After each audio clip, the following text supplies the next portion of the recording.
Good evening, friends. This Sunday, 21st March, is Census Day. At the Board of Deputies, we have a clear message for everyone. Be counted. My name is Marie van der Zil, and I am the President of the Board of Deputies of British Jews, the representative body for the UK Jewish community. For 260 years, the Board of Deputies has worked with synagogues and communal organisations from across the country to provide support and to represent their needs and interests locally, nationally and internationally for the betterment of British Jewry. The Board of Deputies has hosted a series of podcasts to bring important conversations to the Jewish community. And there are few more important than this.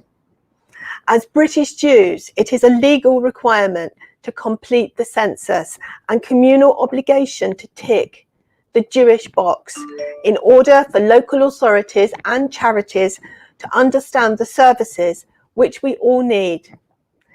We are delighted tonight to be joined by people from around the country this evening. If you can, please do write in the comment section of the video to let us know where you are watching from.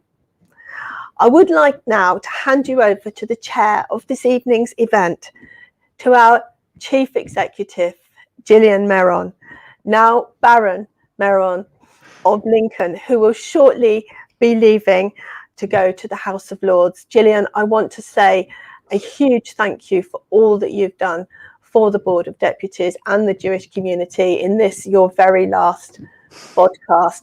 Thank you for everything. Thank you, Marie, for your warm words. And how better to go out than on a high with this podcast. So we've just got 6 days to go until Census Day, as Marie said. And it's my pleasure to virtually welcome everybody to this important and very timely discussion. And we're very proud to have brought together leading experts in this field to give us the inside track and to answer your questions on the Jewish community and the census. So let me introduce our esteemed panelists. Peter Benton, the Director of Population and Public Policy Operations for the Office of National Statistics. Okay. Dr. Jonathan Boyd, Executive Director of JPR, the Institute for Jewish Policy Research. Hi. And Ellie Spitzer, prominent haredi educator and blogger. How are we going to run this evening? Well, each panellist will make a brief introduction and outline their key areas of work. And then I'll ask some follow-up questions before the panellists answer questions submitted by you, the audience. And if you'd like to submit a question, please do so by the chat function in the social media that you're using. So let's turn to our panellists, and I'm going to start with Peter Benton. Peter, you're very welcome this evening. The screen is yours. Thanks, Gillian. I'm so pleased to be here. I take every opportunity that I can to talk about the census. It's a fabulous thing. We've been doing it for 220 years now in England and Wales, and that's the bit I'm responsible for. The census is also happening in Northern Ireland at the same time. Scotland will happen next year, but it really is the fundamental basis by which we understand who we are as a nation. From the top level picture right down to local communities, the Jewish community included, as just as important as any other part. By taking part in the census, you tell us that you're there. And all of our local services are planned on the basis of census information. If you're not counted, your needs can't be seen. Whether it's for healthcare or education or school places or housing, the census provides that unique snapshot of every local community. And because it asks everybody the same questions in the same way at the same time, we can truly start to compare the life experiences of different groups, whether it's educational outcomes or health or employment or housing conditions the census shines that spotlight. It's completely confidential. Nothing is released that identifies a person. For 100 years, we just produce aggregate statistics. And by taking part, you help shape the future of your local community and of our nation. So I'd encourage you all to take part. Thank you very much for that. And I'm sure we will all do as you've requested. And as Marie has said as well, you've emphasised very neatly for us the importance of why we need to say who we are and where we are. So thank you. I'd like now to invite John Boyd to make some opening comments. John, over to you. Thanks, Gillian, and thank you for organising this event. It's lovely to be here. So how would I answer that question? Fundamentally, I think we need to take Jewish life seriously. I think it matters deeply to many of us. We all call on the Jewish community at numerous important times in our lives, when we want to celebrate a family occasion, when we want to get our children into Jewish schools, when we want to find a place for our elderly parents in Jewish care homes, when we need support for a sick or disabled family member, when we need to mourn our loved ones, when we want to fight back against the injustice of anti-Semitism. And none of that simply happens. Someone somewhere makes it happen. Someone plans it. Someone pays for it. Someone does quality control. We could, in the Jewish community, and actually far too often we probably do, make decisions about how to plan all of this stuff on the basis of intuition, supposition, and guesswork. But I don't think that's good enough, not when we have limited resources and not when it's about something as important to us as our Jewish lives. So to do all of this better, we need data. We need to know what the Jewish population looks like today, its geographical contours, its age composition, its socioeconomic circumstances, its health profile, the household units in which it lives, and how all of this is projected to evolve over the coming years. And that's what the Institute for Jewish Policy Research, the organisation I head up, does. We gather and analyse these types of data every day. And we use the data continually to help Jewish organisations across the community to plan for our shared future, producing reports for general consumption, sharing findings with community leaders at various presentations and meetings, and undertaking commissioned projects for different organisations. But in all of that work, there is one data source that we come back to over and over again. In fact, it's probably no exaggeration to say we use it pretty well every single day, and that's the census. So let me very briefly try to explain why. Most surveys you see reported in the press, both of Jews and the public at large, are based on small samples, maybe 1,000, 2,000, 4,000 people. The largest survey ever conducted of Jews in Britain was the one actually that JPR ran last year, looking at the impact of the pandemic on the Jewish population, and it had a sample size of about 7,000. So compare those sorts of numbers with the census. In 2001, the census across the UK generated a Jewish sample of 266,000 people. In 2011, it was 271,000. So it's huge. It covers about 90% of the Jewish population, compared to surveys which typically pick up maybe 1-2%. And a sample that's that large is both incredibly accurate and unbelievably useful for community planning purposes. So indeed, it's probably worth saying that it's not just extraordinary in British Jewish terms, it's really extraordinary in global Jewish terms too. Because aside from probably Israeli census data, it's probably the largest data set that exists on Jews anywhere in the world, not least because the American and the French censuses don't gather data by religion. And maybe just to answer your question very specifically, Gillian, I want to share my screen, because it's in gathering the data by religion that the census here really starts to have a real value to the Jewish community. And there's one critical question, the religion question, that really matters. And here it is. This is what it looks like on the online version. It asks you, what is your religion? Importantly, it's voluntary. It's one of 2 questions in this census this time that are voluntary. So you don't have to answer it. So you could just opt out of it completely. There is an option at the top to say, I have no religion, and some Jews, not that many, but some Jews tick that. But if you look down the list, you'll see there is a Jewish tick box. And that's what I would really encourage people to tick. It's the only time that is the only tick box that includes the word Jewish in the whole census. And it's by ticking that box that you count yourself in, and that you're included most easily and most readily in the research work that gets done for the community and about the community. I think we can probably not share. You can go back now. That's all I wanted to share. Right. Thank you. Thank you for sharing your wisdom on that, literally. So I was interested, by the way, John, I'm sure we'll come back to, is what you said about it's the biggest data gathering exercise for the Jewish community. That was interesting, and I'm sure we'll probe a bit more about that. So thank you for your opening comments, and over to Ellie now.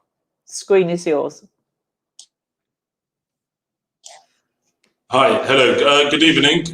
Thank you for the introduction, Gillian, and congratulations on your recognition. I know we're not going to talk too much about that tonight. I'm here because, unlike the other panelists, I'm not an expert on data. I'm not an expert on the census per se.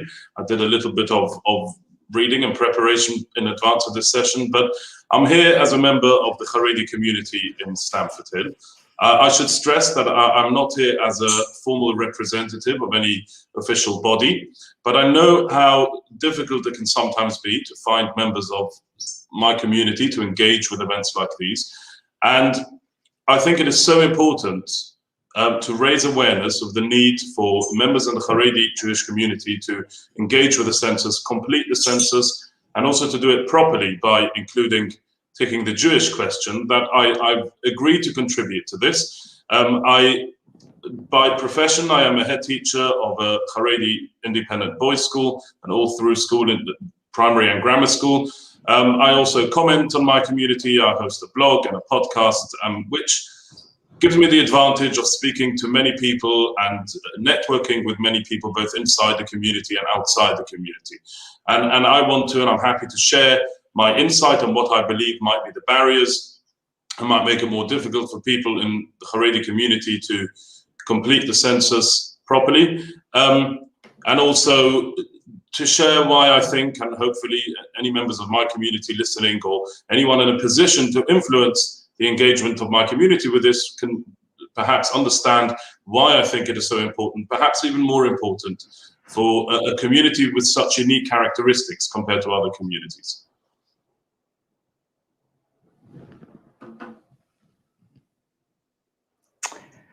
Right. Thank you very much, Ellie, for those words. And we are going to come back to talk about barriers and obstacles, so be warned. I'd like to now put a few questions to our panel. And actually, I am going to start with you, Ellie, if I may, because it's a natural thing to flow. Can you tell us more about the kind of obstacles that you think that there might be to the Haredi community, members of that community filling in the census, and equally as important, you know, how can we overcome those obstacles? Right, so I think there are two main obstacles. One is a practical one, which is, especially now that the census has mainly moved online. I mean, you can still request a paper form, but the fact that the majority, I don't know if it's the majority, I don't think the data exists, but there are many, many Haredi households who don't have access to the internet at home.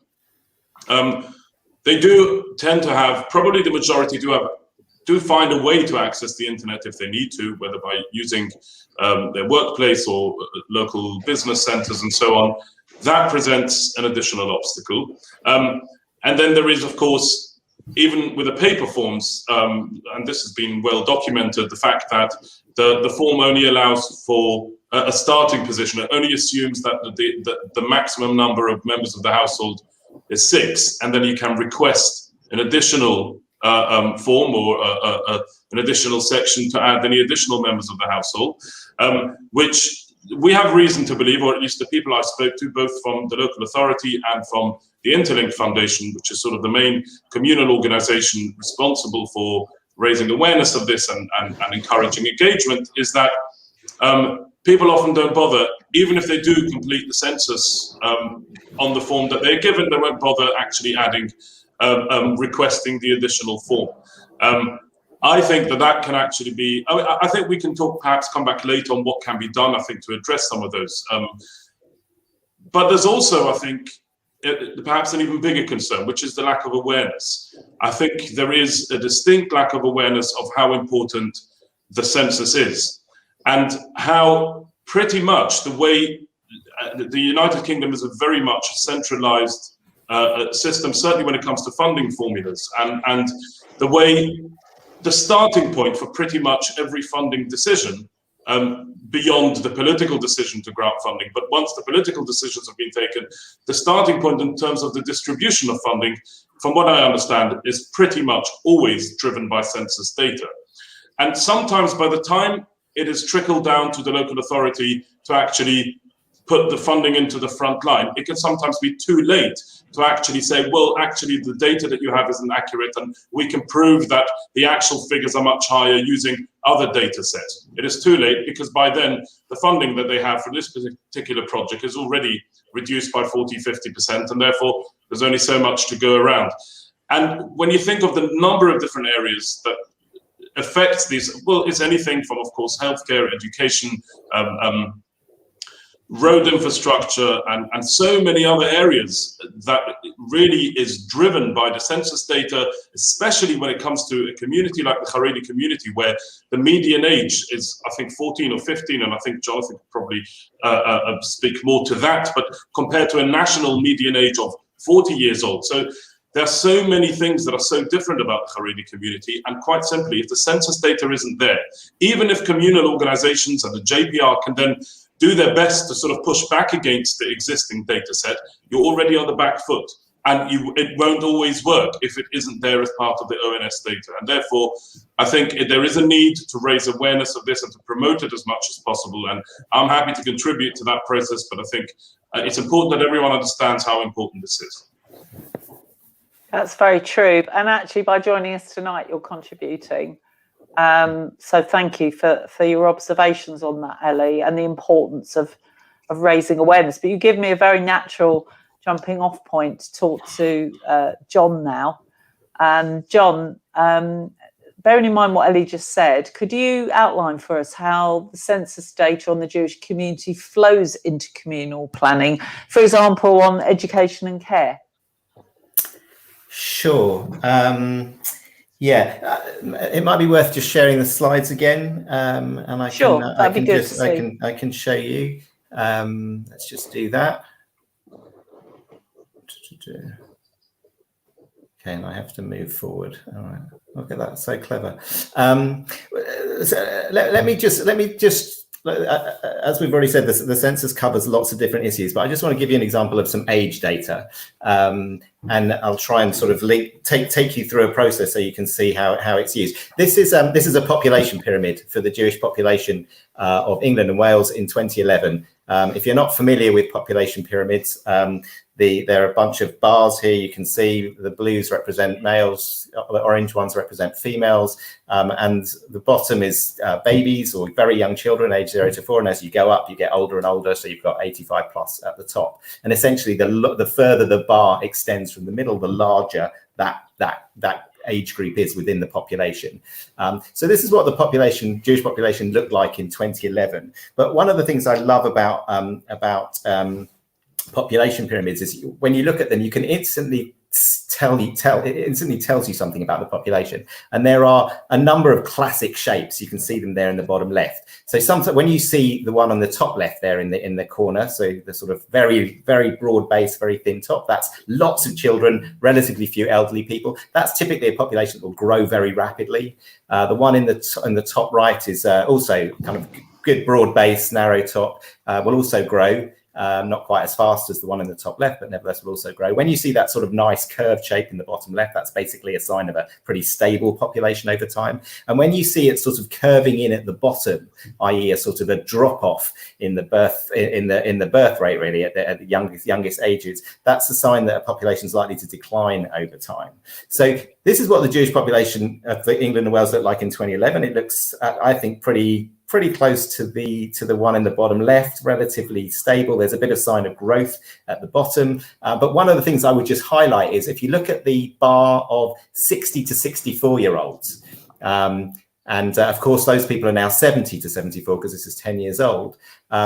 Those are people that were born straight after, or many of them anyway, straight after the Second World War. There was a baby boom in Britain at that time, in Britain as a whole, and it was also seen in the Jewish population in England and Wales. So that's what the pyramid looks like, and as a whole. If we take out haredim, well, that looks a bit odd. Something's happened to that, but anyway, if you take out haredim, if we take out Jews who sort of live in Stamford Hill, in parts of Manchester, Salford, in Gateshead, the population pyramid looks like this. Still pretty stable, not quite as much growth at the bottom. And if we then just focus on what the haredi population looks like, just by way of interest, you see this shape. So you see a very, very rapidly growing haredi population. So we get all of this sorts of age data from the census. And again, this is just one example of one of the things we do, and one of the things we can see. And it's important from a planning perspective.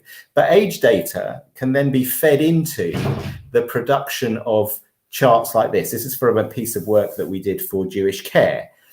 Jewish Care is an elderly care organisation. It's interested in providing elderly care for Jews over at the moment and in years to come. If you focus on the columns and the numbers on the right, you can see that's how many Jews age 65 plus there were in England and Wales in 2011, and then projected forward up to today and into the future, into the 20s, and indeed even into the 30s. And then what we've done is overlaid that with different age bands. So you can see the dark green line is 65 to 69-year-olds, etc. The one I would focus on, and the one we did focus on when we did work for Jewish Care, was the dotted line, which is the 85 plus year olds. And if you see, there's something that's really important from a planning perspective, because when you look at the Jewish population that's 85 plus, you can see between 2011 and 2016 it dropped. At the moment, it's pretty stable. But as we project forward, as we look forward into the late 20s and early 30s, we can see that population is going to grow, and it's going to grow significantly. So by using census data, we're able to tell an organisation like Jewish Care, be prepared for a significant increase in demand for places. That is going to happen, should start happening in the mid 2020s, and will continue for the best part of a decade before sort of beginning to level off. So that's just one example I would share. And again, this is just one insight from age data, but I think it's a valuable one, and an important one, and one that indeed that we've used. It is. It actually really illustrates it very well, John. So it's like a very persuasive reason as to why we should complete the census, as you've all asked us to. So thank you for that. And I'm now going to turn to Peter, and I'm going to ask Peter about the development of data relating to minorities. So we're looking at particularly the faith and ethnicity in the census. Like, when and why did that come in? How did it evolve? What's the history of it? What's it used for? Can you fill us in on it? I can. You might need to stop me. There's so much to say. The census, we started in 1801. And at the time, there weren't any questions about ethnicity. It was about how many young men are there to fight in the Napoleonic Wars, and how many farmers can we feed ourselves. When you get to kind of 1950s, 60s, 70s, the census focused very much on housing and deprivation. It was asking, have people got a kitchen sink or a cooker? Is their toilet only outside? Do they have a fixed bath? It was understanding the slums, and are we moving on from the slums? When we got to 1991, that was the very first time that we asked a question about ethnicity. That didn't include Jewish as a category, it was just about ethnicity. And that it took a while to arrive. In 1981, there was debate about including it, but it was just considered too sensitive. But once we'd crossed that hurdle and started bringing in those questions of identity, the value of the data to understand deprivation, to understand inequality, to understand discrimination even, started to come to the fore. So a question was added in 2001 about religion, and Parliament actually debated, should this be compulsory or should it be voluntary? And partly because of the concerns of the Jewish community about how census data had been misused in previous countries in the past, it was made voluntary as a very deliberate thing, and it took a change to primary legislation to enable that to happen. But the Equalities Act came in 2008, and that brought in other characteristics that were protected. And so we started to broaden out, and now we have this incredibly rich picture of the diversity of all of our communities by ethnicity, by religion, by national identity, country of birth, citizenship, by the languages that we speak. And all of that is truly fundamental to understanding local communities. Those graphs that Jonathan showed about how the age profile of different communities compares, the census lets you do that not just nationally, but locally. And we can take a look, how does the Jewish community look in Hackney, in London, or in Gateshead, or in Manchester? And how does it change over time? And you can start to see communities spread across the country as you go from census to census. And so understanding the local picture really does let local communities understand what is going on and let local authorities plan. And it's not just about local authorities, businesses decide where to put their supermarkets and what products to put on the shelves based on the statistics from the census. Almost any aspect of life that involves planning services for people, the census starts to come into play. And so by having the Jewish category and the religion question, the needs of the Jewish community, both nationally and locally, can be understood. Thanks very much for that, Pete. I'm not going to let you go because I'm going to come to you for another question, but I just wanted to comment that Sarah from Manchester had, you actually preempted her question, where she was, because people are very interested about why, when we've got to do the census, why is it voluntary? But thank you for explaining that for us. And it doesn't in any sense suggest the question itself is less important or the statistics that it produces. It's purely about people's nervousness about making it a compulsory question. But what we do find is that well above 90% of people answer that question anyway when they fill in the census. Typically, people are happy to do it. Any comments perhaps from Ellie, in view of your earlier comments about the haredi community, about a feeling about the fact that question's voluntary versus compulsory? I'll be honest, I know that after the 2001 census, I know that the Hackney Council, the local authority here, they're not the only local authority, Haringey is also one of them, but mainly Hackney Council, they tried to get to the bottom of it, of why compliance with completing the census was so low in the haredi community. And to be honest, it's difficult to know how low compliance actually is, but I think the one thing that they know for certain is that only 11,000 responses to the census in Hackney in 2001. I haven't got the figures for 2011, and I apologise for that, but I think it's still quite illustrative, is that in 2001, only 11,000 households identified as Jewish in the census, and there was at least 25,000 Jewish households at the time. So whether there was a large proportion of responses who chose not to say that they're Jewish, or whether it was just simply not engaging with the census at all, I don't know. And I'm not sure they do, and I'm not sure how you would go about getting to the bottom of this. But I think there was an assumption made at the time that there was a large proportion of Jewish households who did not want to be identified, who did not tick the Jewish box. And I think there were conclusions reached that people are anxious about it for historical reasons. Now, I'll be honest, just anecdotally, I haven't come across that anxiety. Now, I don't know, that's not to say that it doesn't exist. It could also be a big difference between age groups, and it could be that older people are more reluctant to answer on that for obvious reasons. And also the fact that I'm not that old, and therefore I hang out more with people in my age group. So I don't know is the short answer. Anecdotally, I haven't come across it, and I still think technical barriers and lack of awareness are much bigger factors than anxiety about sharing your religious identity. That's my opinion. I saw John, you were nodding when you were listening to Pete speaking about the kind of the sensitivity of a question.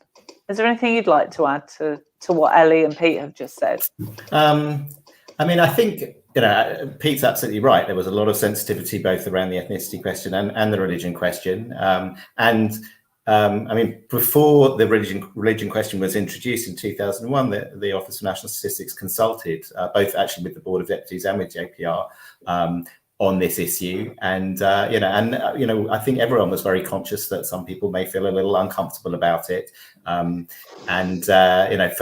historical reasons, for concerns for reasons of contemporary anti-Semitism, and people might be worried about that sort of thing. In the end, I think the decision to make it a voluntary question was probably the right thing to do. I think what we found, though, generally, is that Pete said, more than 90% of the population as a whole tick that box, which is absolutely right. The proportions amongst the Jewish community as a whole are very, very slightly higher, but pretty similar. There is a distinction between Haredim and everybody else, but actually, what we found was that the non-compliance or not ticking the box, probably better way of saying it, in 2011 was better than it was in 2001. I think it remains to be seen what happens this time round. I think it may well be that that we've seen there's been a lot of concern about anti-Semitism over the course of the last 10 years. Maybe people will feel a little bit more apprehensive about it. My view is fundamentally, stand up and be proud. This is really important data from a community planning point of view, from a national planning point of view, and from a local planning point of view. And if there's one research organization in this country that I trust more than any other to be absolutely solid on data protection, data anonymity, etc., it's the Office of National Statistics. So I don't think there's any reason why anybody needs to be particularly worried about it. So again, we'll wait and see what happens, but I would encourage people to go for it and stand up and be included. Thank you. So, Pete, you might want to have a word of reassurance to everybody. I know we've already talked about it, but I think it's worth restating in view of this bit of the conversation. So, and then I want to ask you, I'll ask you it now. We've got a question in from Josephine Lydia Freeman. Thanks for your question, which is saying, why is there no census in Scotland next week? But if you want to give us a bit of reassurance and then move on to Scotland. I will. So the census data is protected in law against disclosure. So it's not just the normal general data protection regulation. There's a Statistics and Registration Service Act that actually makes it a criminal offence with 2 years in prison as the penalty for unlawfully disclosing census data, and that responsibility sits on me personally. I can go to prison for 2 years if data are unlawfully disclosed. So I can absolutely. That's quite an incentive, isn't it? Exactly. So, and I'm feeling a lot of trust for you. So I take it very seriously, but the rules about it are we keep the census data closed for 100 years. So if I were in the office now, literally underneath my desk is the 1921 census returns. We're in the middle of scanning those. They haven't seen the light of day for 100 years. We're digitizing them to release next year. And so all the data that comes from this census will stay are locked away by ONS for another 100 years. We don't share census data with names on with anybody outside ONS. It doesn't go to the government, it doesn't go to the local authority, it doesn't go to the immigration authorities, it doesn't go to the benefits department. There is nothing from the census that can impact you personally by filling it in. So I hope that gives a reassurance. It's absolute. We don't share the data. The reason for that is people need to trust us if they're going to give us the data, trust us to look after it. And so we've never lost any. We keep it very safe, and we've published a report, actually, an independent security review on our website that looks at the security arrangements around the census and how well protected it is, if you wanted to have a look at that. In terms of the question about Scotland, so normally all over the world censuses happen in the year ending in 1, so 2001, 2011, 2021, with a few exceptions around the place. Scotland would have been having their census on the 21st of March this year, but they judged that the COVID pandemic was having an impact on their preparations, and they couldn't confidently say they would be able to deliver it given all of the restrictions and the disruption. So they took the decision a while ago to hold their census in 1 year's time. So we will get that picture of Scotland, but it will come a year later. And in terms of, you know, England and Wales and Northern Ireland, we're going ahead on the 21st of March. Thank you very much for clarifying that for Josephine and for all of us. So I'm going to turn now to, and thanks everyone for your questions, by the way, all the questions from the audience. They're really interesting. I'm really getting into all sorts of areas that we need to get to. So I'm going to turn to a question from Jonathan Brodie. And thanks, Jonathan, for your question. And I'll come to John Boyd first of all on this one. And the question is, how accurate a picture will the census provide if people who are furloughed because of COVID are asked to provide their current work details instead of their normal details? John. So that's a great question, and actually, I'm interested to hear what Pete has to say on it. Because I filled in my form already, and I was actually really struck by that question, because typically it asks what's your employment status, and it makes a point this time of saying, if you are currently on furlough, then tell us what your situation is now, as opposed to what it is under normal circumstances.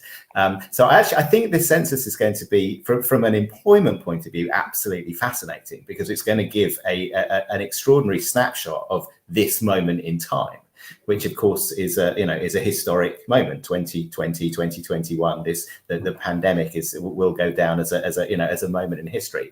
So I think the census is going to provide some incredibly interesting sort of historical data about employment.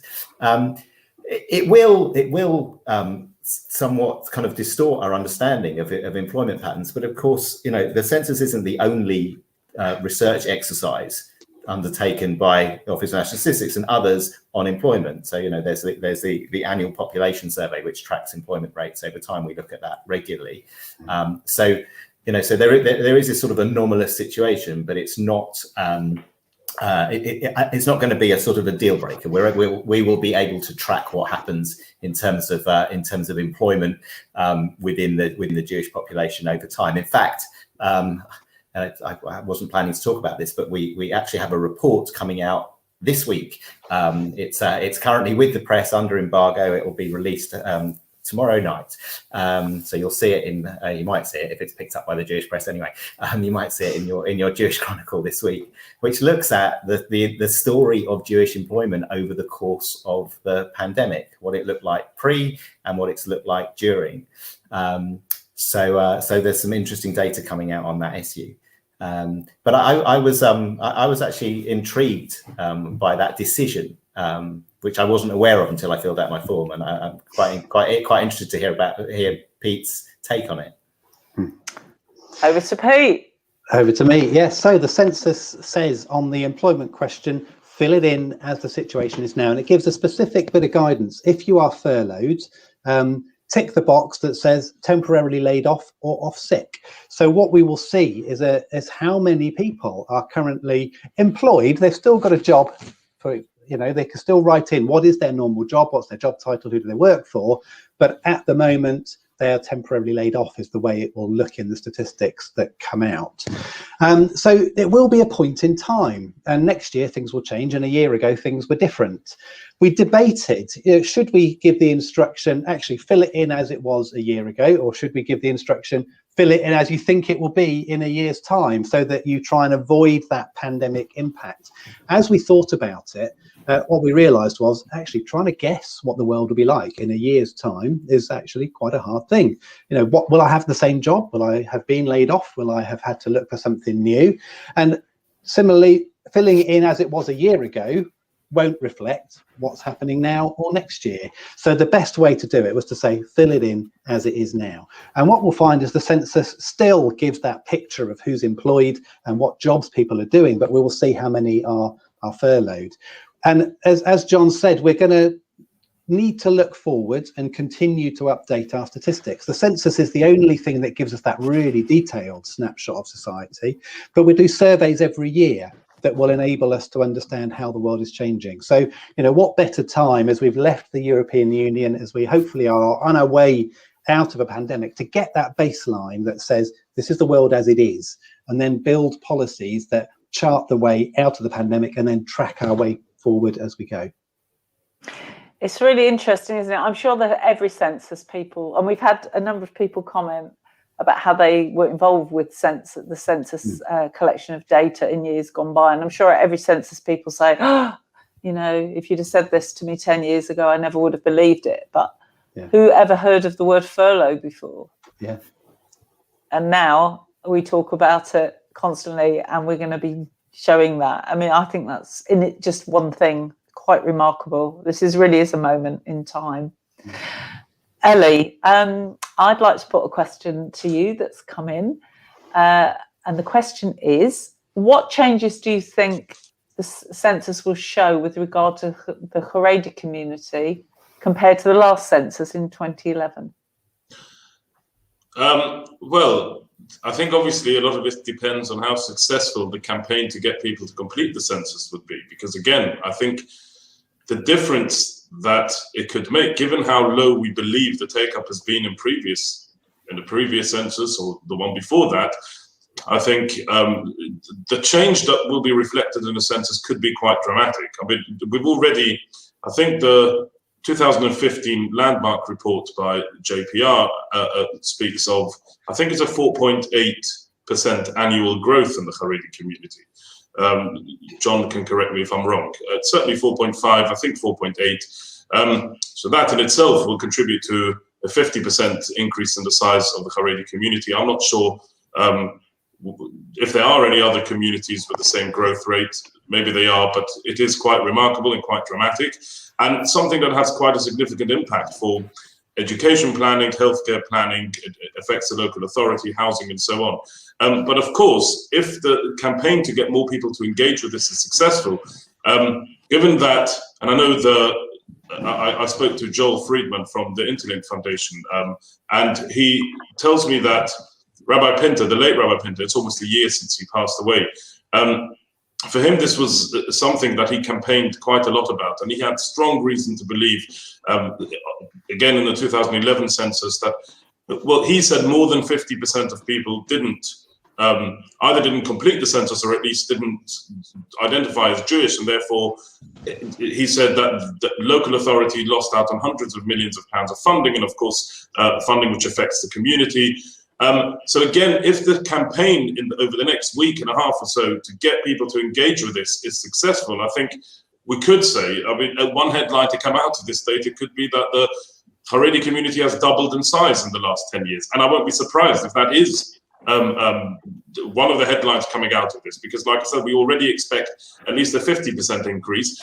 And if you consider the fact that it doesn't take so much to get more people to engage with this to actually get the overall numbers to be twice the size, I think that could be quite strong. That could be quite remarkable. I think it would have all sorts of knock-on effects. I hope it won't generate negative publicity. I mean, there's always the chance that someone will find a way to misuse that. But I think, generally speaking, I think I certainly have trust in both the Jewish establishment and also in politicians and national officers and local authorities to actually respond to that by saying, look, you were certainly undercounted and we need to respond in terms of policy and make sure that your needs are met adequately as a result of it. Thanks very much for that, Ellie. I'm going to turn to John. You referred to John would have something to say on it, and I'm sure that he does, about what you think, John, the census will show with regard to the haredi community compared to last time. And then I'm going to be coming to Pete on this question, who wants to comment, I know, on some of the the earlier comments, Ellie, that you raised about why it might be harder for the haredi community to take part and how the Office for National Statistics can help. But over to John first. Well, I think, I mean, one issue I think is how Haredim will respond, right? So there's been this issue in 2001, 2011, and there will be again this time round about what proportion of the population actually responds to the census in the first place, ticks the box, the Jewish box. And also, there's, as Ellie said, there's this issue about the form being limited, and if you have a large family, you need to ask for an additional form. If you fill it in online, you don't need to do that. But if you're completing a paper form, then you need to ask for an additional one once you go beyond 4 children. So one of the issues that's happened in the past with the census is that Haredi children have been underenumerated. That's been a problem. I think we know from all sorts of work, from census data and from other research work that's been done on birth rates generally and on the size of the Haredi population. I think we know, broadly speaking, what the rate of growth is in the Haredi population. So Ellie's right. We would expect to see the population grow between 2011 and 2021 by about 50%. But of course, there's a difference between growth of the population as a whole and how many people actually fill in the form. So we'll need to kind of disaggregate that and work that through.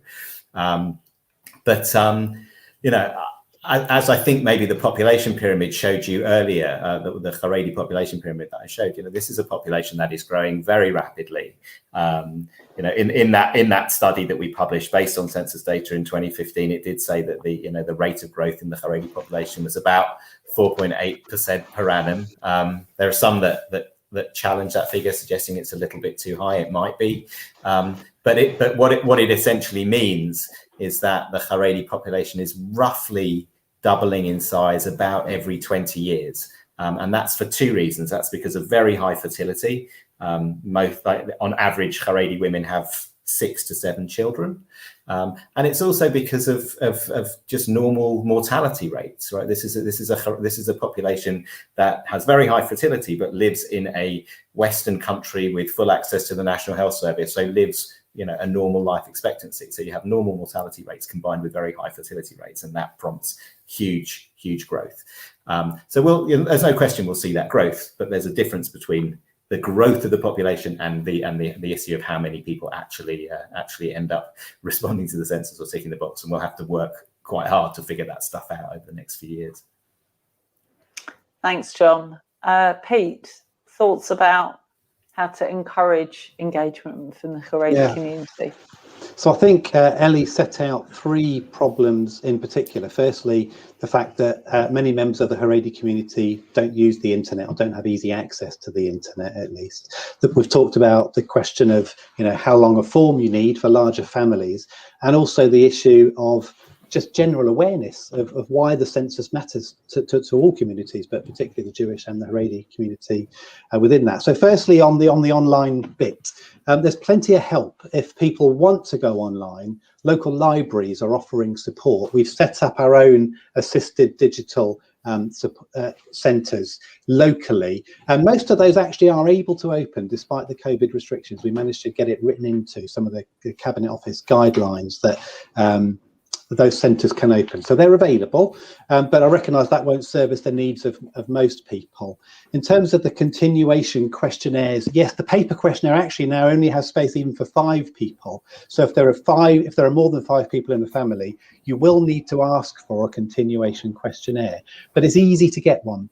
The letter that you get in the post will give you the number to phone. You can go to the website, but of course if people want paper, that doesn't really help. So you can phone the call centre and they will post you one, or they'll post you 2 or 3 if you need more for a particularly large household. And then on the awareness, this event itself, I think, just speaks volumes. I can go out and we can do a general advertising campaign that says why the census matters, but to have people from your own community telling us why the census matters is worth 100 times any word that I could say. So I am really, really grateful for this event. Now, we've also recruited 300, in addition to our 35,000 field staff who will knock on doors after Census Day, encouraging people who haven't yet done it to take part. We've also recruited 300 local community engagement managers and community advisors. And in Hackney in particular, we've recruited a lady called Carol Sandground to work specifically with the haredi community to give whatever support that you need, and whether that is making sure that you've got those continuation questionnaires on paper, or providing materials in Yiddish, or just providing general advice. Carol's available, and so if Ellie were to link up with Carol, that would be fabulous, and we can just talk through how can we help. And I know similar is going on in the north of the country as well. One final comment that I've also heard from the Jewish community: it's a busy time of year for you with Passover coming, and for the haredi community, I've heard from some members of the community that actually that means for quite a chunk of time while the census is happening, you'll just be too busy. And I quite understand that. You know, Christmas for me is a very busy time, and I can imagine Passover may be a similarly busy time for you. So Census Day is the 21st of March. You can fill it in before that. There's no problem, as long as you know the circumstances of your household aren't going to change. But also after Passover, right to the end of April, it's not too late to make a return then as well. So it's not like you've missed the boat. There's plenty of opportunity. That's really helpful. And I have to say, Pete, that's why, you know, from the Board of Deputies point of view, we were so keen to have this panel this evening, because actually hearing people's questions, allaying fears, but adding information is so important. So we're really glad you could join us. So thank you. And but just before we leave this topic, John, I've had a question in from Robert Stone, and I'd like you to help me with this one. Robert, and thanks, Robert, for your question, says, how does JPR, in your analysis of the census, identify haredi Jews? What kind of assumptions do you make? And then I'll, when we've heard what you said, I will certainly turn to Ellie for any comment. John. It's a great question, because of course the religion question just has a Jewish box. It doesn't ask people whether they're haredi or Masorti or members of the United Synagogue or Reform or liberal or secular or any of that sort of stuff. It's just Jewish. So the short answer to the question is it depends what analysis we're doing. So if we're doing national level analysis about the haredi population, we'll tend to use geographical data. But just a word about geographical data, because again, this is one of the reasons why the census is so extraordinary, and why having a data set of this size is so extraordinary. So just to give you by way of example, in the borough of Barnet, which is the local authority district that has the largest Jewish population in this country, census data is able to kind of analyze the Jewish population in the borough of Barnet by going down to what's called output area level, and that essentially divides the borough of Barnet into 1,047 little tiny areas, right? So just a handful of streets. So if we want to do really detailed analysis of a particular population, we can go down to that level of granularity and focus in on a particular area. So we know where haredi Jews live. There's a very commonly used directory of haredi Jews that tells us exactly where that population is. So we can use the data from that directory alongside census data to really map out the haredi community. Do we get it 100% right? No, probably not. There might be some non-haredi families mixed in there, but essentially it's as accurate as we're ever going to get. So depending on whether we're looking at the haredi population nationally, or whether we want to do something much more localized or specific, we can use census data to do either of those two things. And actually, another example of a piece of work that we've done, it's not about haredim, but I think it illustrates this, is we did a piece of work for Stanmore Shul. It's not a haredi community, it's a United Synagogue community a few years ago.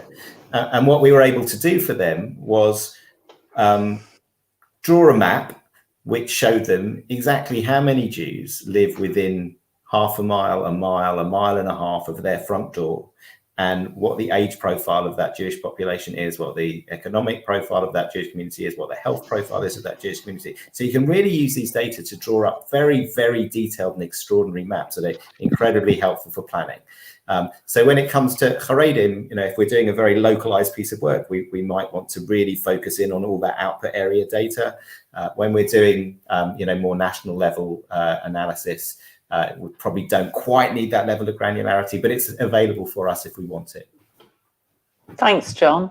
Ellie, anything you want to comment on about identification of Haredi Jews in terms of the census?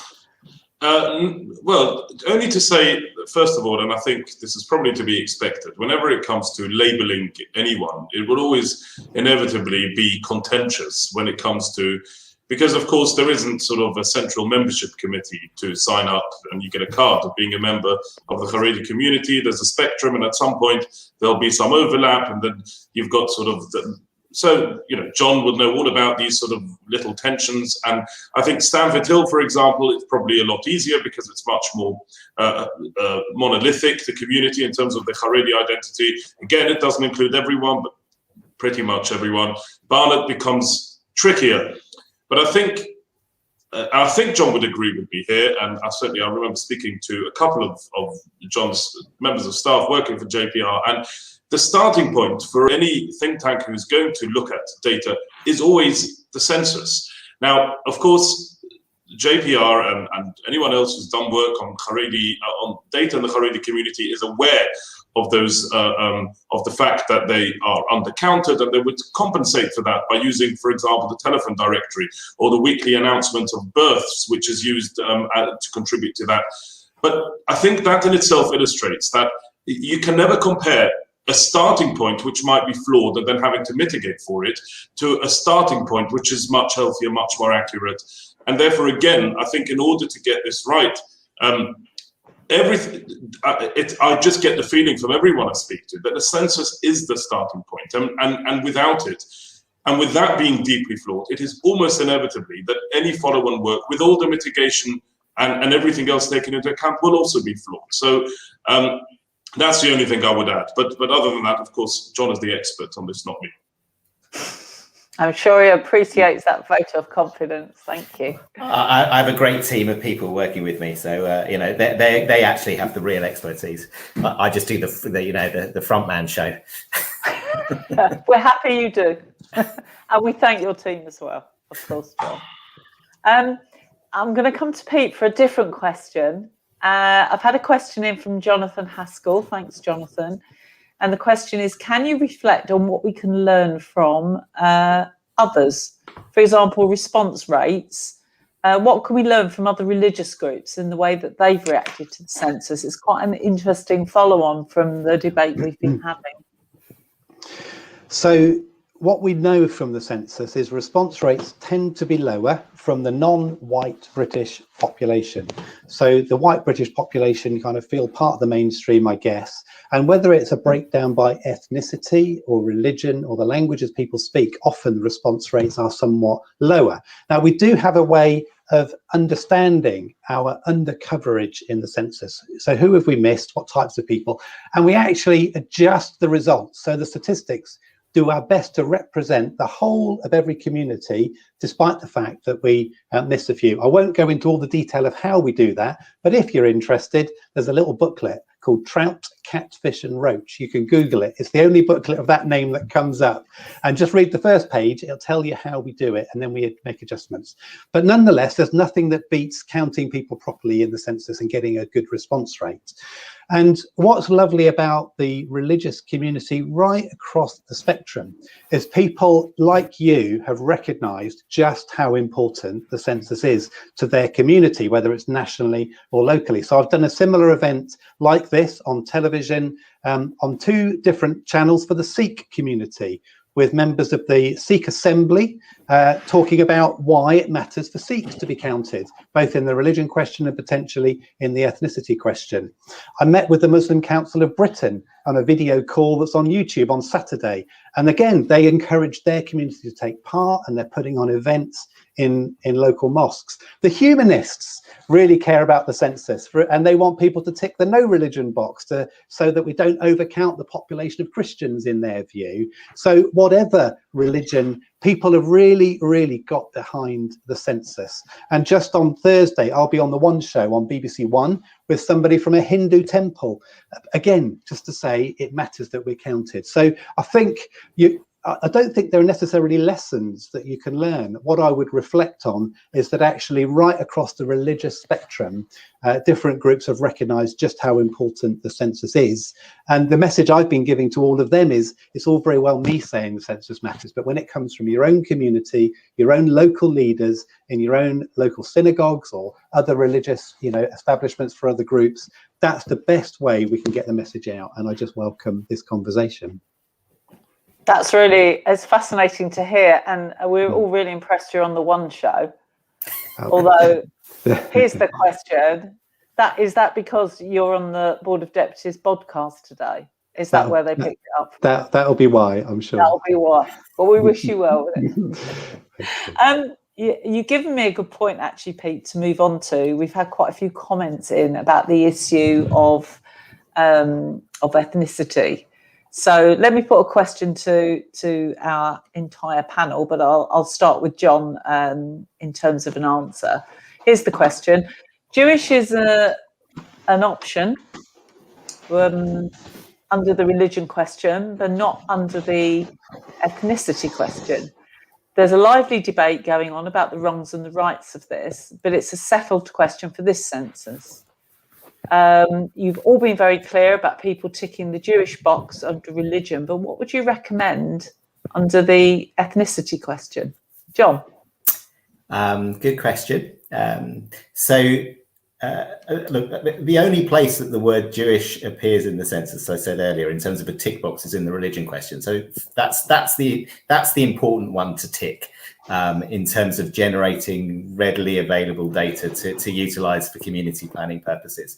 The ethnicity question, actually, in the context of this discussion about Census 2021, is a little bit of a red herring because it's decided and Jewish isn't there. So people can tick whatever they want. There is, Phil's right, there is a lively debate about whether Jewish should be included, and it's a debate that's gone on for I think more than 20 years actually. In fact, it was going on in the 90s already. My answer to the question of how should Jews respond to the ethnicity question is however you like. Respond to it however feels right to you. You have a choice to identify as white or black or Asian or mixed race. There's an other option you can write in. And actually, the most useful thing I think you can do from a research perspective is just answer it as you would normally. Just be honest. Just utilize it for whatever purposes you want, and identify in the way that you wish to identify. As I said, in the last couple of censuses, about 90% of the Jewish populations ticked the Jewish box in the religion question.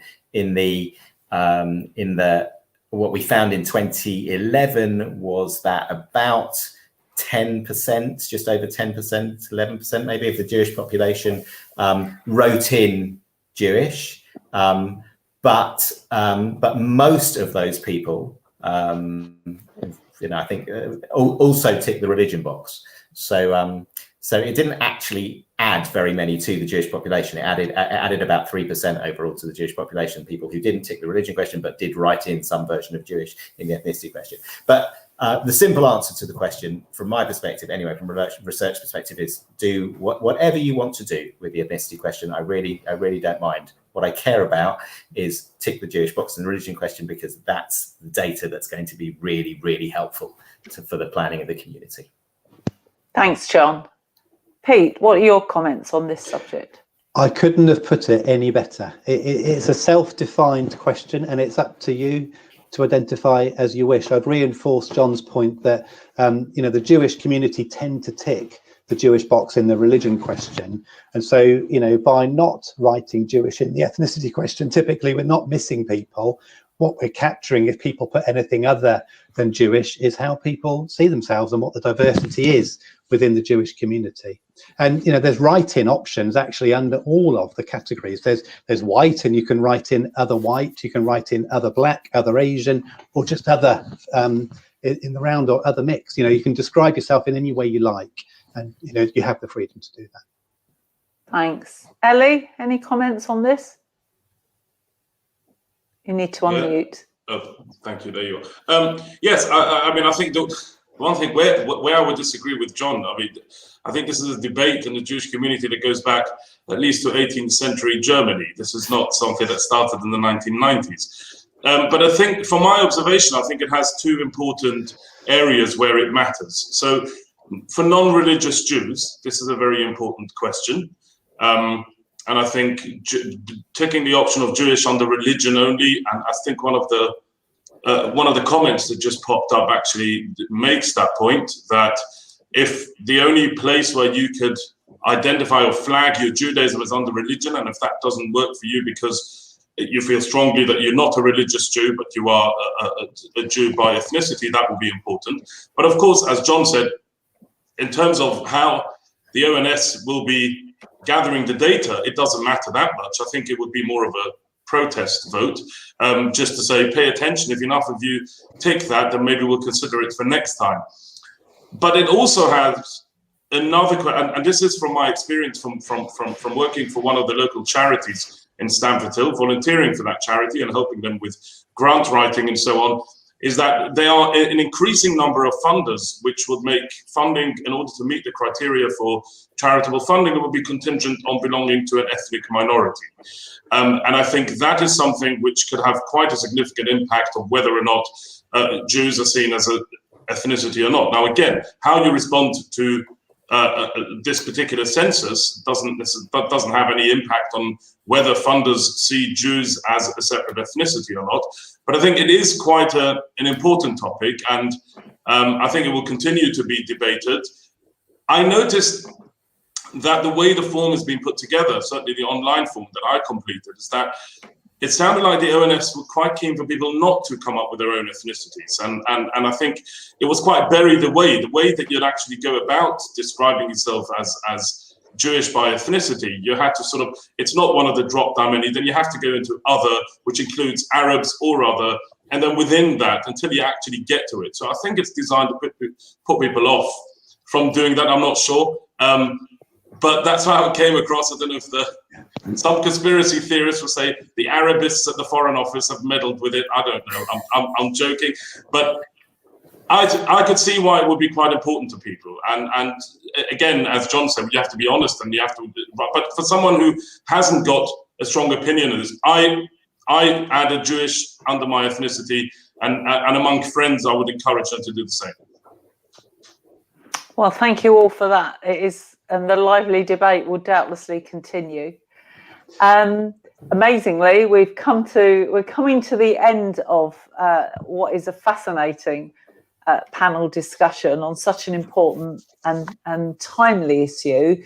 And I want to thank everybody in the audience for watching and submitting their questions, which have really brought the subject to life. But I've got one final question, and it's I'm going to start with Peter because it's primarily aimed at him. I know John and Ellie will also have some final words, which you may craft as you wish. But the thing I want to know is, do you think there'll be another census? Do you think this could be the last census? And if it was the last one, what would the implications of that be? How are we feeling about census? What is the plural of a census, Peter, by the way? There are different opinions, but I say censuses. That's you know what I'm talking about. Right, good. Thank you. So, yes, we are always looking at the question, how can we improve our statistics? The census is fabulous. It gives this wonderful, rich snapshot of local communities, but you have to wait 10 years to get it. And if there were a way to do something much more frequently that gives that localized snapshot of all groups, that would be truly fantastic, particularly, after a pandemic, understanding the change that's coming after we've left the European Union. There's nothing like the changes that we've seen recently that will send shockwaves through our society for the next 10 years. Wouldn't it be great if we could do the snapshot every year? So the question that we've been asking ourselves is, are there enough other data sources in existence, in government in particular, that would let us put that together and give an alternative view of the population that's as good as the census? And we don't know the answer to that question yet. All I can say is we're investing heavily in trying to answer that question. In 2023, we will compare the results of the 21 census with the results that we can produce using other sources. And we will ask the question then, is the alternative good enough? Does it give the rich insight that we need to get? It will give a broader set of perspectives when you think every school child in education is counted in government data sets. Pensions covers the whole population. So we can get richer information in some ways every year. But will it be good enough to replace the census? And we haven't answered that, and we'll take a view in 2023.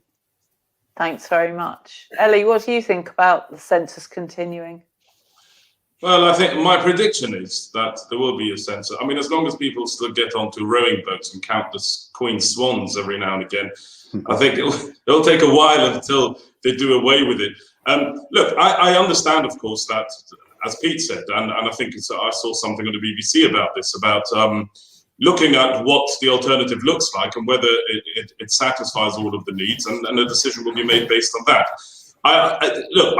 For me personally, I think, well, not for me, but I think for the Haredi community, I will be more worried what that gathering of data would look like. So if, for example, it is based on a combination of education data when the majority of Haredi children are not in state education and are in private education, DVLA data on driving licenses when the majority of Haredi women, for example, in Stamford Hill, don't drive. And I think, of course, it won't be based on one set of data. But if in every set of data there is a significant misrepresentation of a particular community, I think the census and promoting engagement with it remains the most important or the most effective way to go about it. But I doubt that the Haredi community's need for the census will be a major factor. So we'll wait and see. Thanks, Ellie. John, some closing words on the importance or otherwise of another census? Well, look, I mean, the research world is constantly evolving, and Pete's absolutely right about how one should go about making that decision, like looking at the 2021 census results and comparing it with other possibilities and seeing whether we can whether it's possible to generate a data set that's of similar value. One of the big issues is that the census is unbelievably expensive. So this is it's a very, very costly exercise. So I think there are financial pressures around this conversation. But all I can say from a Jewish community perspective is the 2001 and 2011, and no doubt the 2021 censuses have been the most extraordinary gift, really, to this community. We have never had the insights into the Jewish population that have come out of the last two censuses, and no doubt will come out of this one as well. And when I speak to social science colleagues in the States, for example, Jewish social science colleagues in the States or in France, they're unbelievably envious that we have this device, because in both of those countries with large Jewish populations, they obviously both countries have a census, but they don't have a religion question because of separation of church and state in America, because of laïcité in France. So they just don't have access to these sorts of data for their own community planning purposes. We do, and as I said, it's just so unbelievably valuable. I said at the beginning, we use census data every day. That really genuinely is no exaggeration. We refer to it constantly. It informs every single survey that we do of the Jewish population. So, surveys that we've done on attitudes to Israel, surveys that we've done on anti-Semitism for the European Union, surveys that we've done on what interventions have the greatest impact on people's Jewish identity. All the work that we've done on COVID over the course of the last 9 months. How has COVID impacted the Jewish community? In every single one of those exercises, we are using census data to assess the representative of our samples and to check whether the work is accurate. So, I would be very, very sorry to see the census not happen in 2031. But I'll be watching this space very carefully. Thank you. And very good words on which we could bring tonight's panel to a close. And on behalf of us all, I want to say a huge thank you to our panelists, Peter Benton, Jonathan Boyd, Ellie Spitzer. You've shared your unique insights and expertise with us, and for that we're really grateful. It's been absolutely fascinating. And as we have repeatedly mentioned, March 21st is Census Day, and we have a very clear message for everyone. Be counted. And please make sure you complete the census. Make sure to tick the Jewish box under religion. If you've got a larger family and no access to the internet, as we've heard, you can request additional forms. And of course, responding to the census is a legal requirement. And getting good data from it is, of course, a communal obligation for us all.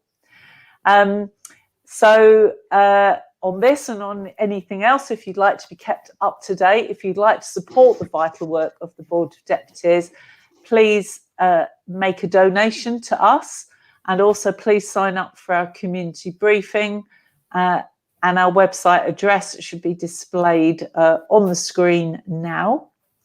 And all that leaves for me to do now is to wish all of you good health and strength during this challenging time. Keep well, and thank you for joining us this evening.